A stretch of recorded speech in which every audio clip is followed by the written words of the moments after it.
Michael Shinnick is a lead portfolio manager for the Wasatch Long and Short Fund, which he's managed since the fund's inception in 2003. Before joining Wasatch Advisors, Mr. Shinnick served as a VP and portfolio manager at First Source Corporation Investment Advisors, and his history and experience in finance, investing, economics goes back 2 decades, which makes him the perfect guest today to talk about all things economy. Good to have you with us, sir. It's been a while. Yes. Yeah, and you're still pressing forward in these turbulent times. These last several years must have been quite an experience and a learning experience for you in the investment community. Sure.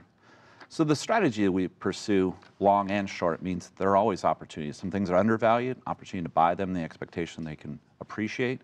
Shorting means you're selling it with an expectation the price will decline. Things are overvalued. That's right. So if we rewind the tape, that 08-09 period was actually a very strong period for our strategy. Across those 2 years, we actually made money while the markets declined. The rebound from 09 through 13-14 was very strong. We participated well. The last couple of years have really been choppy, some sideways action. And that's an area that's been tougher. Last year, we had a weak year in 2015 because of a preference for energy and real assets.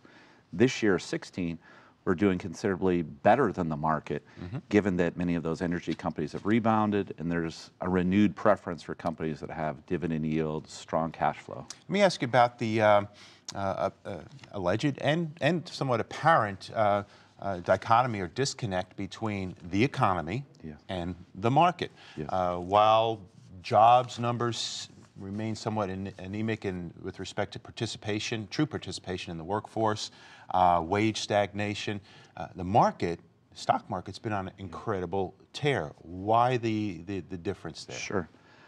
I think it's misunderstood in some ways because the rate of growth for the overall economy is very low. I think people are familiar now with this idea of GDP 1%. 1%. So people say, how can the market do so well? And it's really been about central bank policy, not only in the US, but in other parts of the world, Europe, Japan, where there's been an intentional policy to make fixed income unattractive. That is very low rates of return, so as to push investors out into riskier assets, particular equities. And so when people are looking for yield or return, they're looking what they can get at a bank, which is less than 1%. They look over at fixed income, 1%, 2%, 3%. Okay, let's look over at equities. And this has been policy. People need to understand, this is not happenstance or random. You can go read the writings from some of our Fed governors. That's what they're trying to do, is get money into the equity market. Then you might ask, well, how long will that persist? Yeah, is this a bubble forming? Yeah. There's a view that it can persist for some time. Why? Well, the governments are the biggest borrowers in the world. So they are most interested in having very low rates for which they can borrow.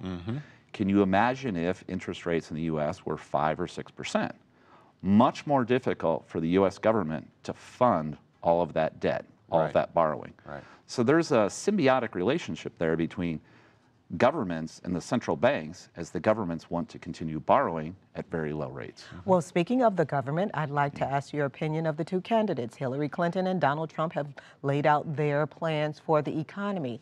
What are your thoughts on both plans? Sure. Or what would it take to improve the economy? I don't even want to put you on the spot with the two candidates. Let's not limit to those two plans. Yes. Yeah, let's start with not getting into personalities or some of the very important issues, certainly you talk about on this program around the Supreme Court and other areas. We're on economy.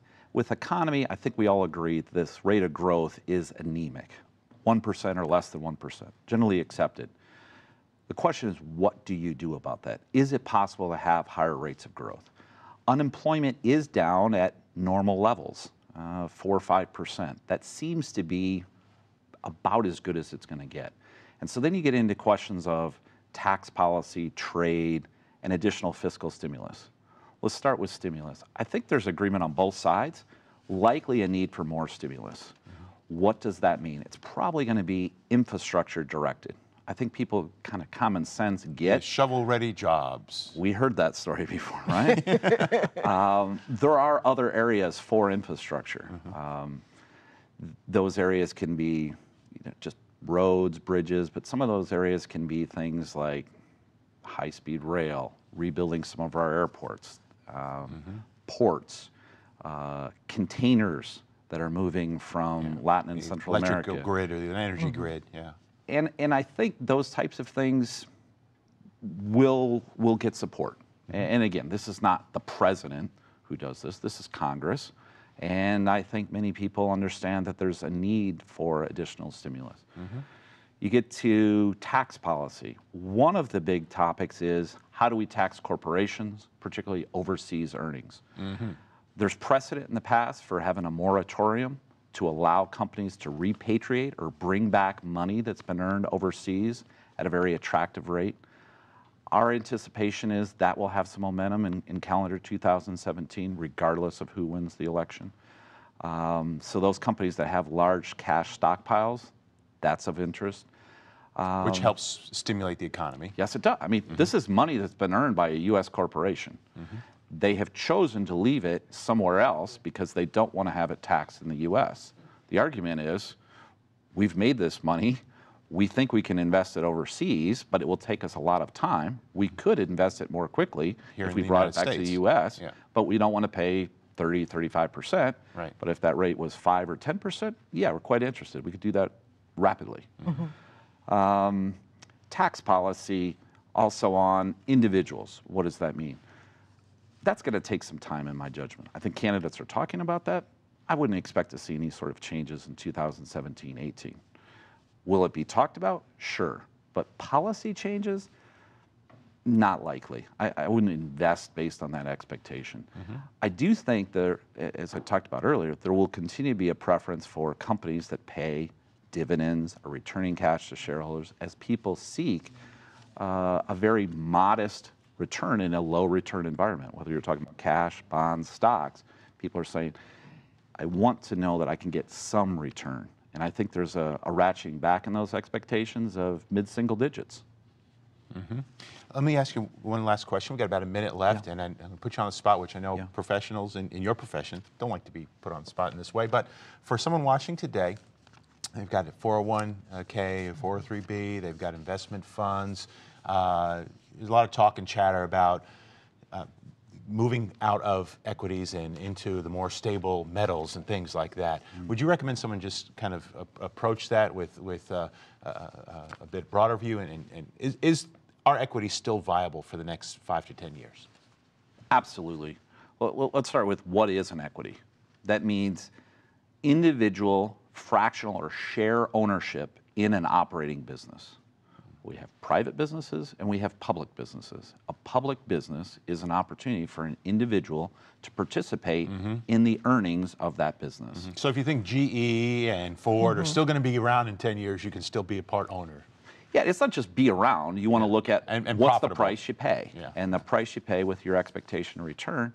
There are companies out there that are trading at less than 10 times earnings right now.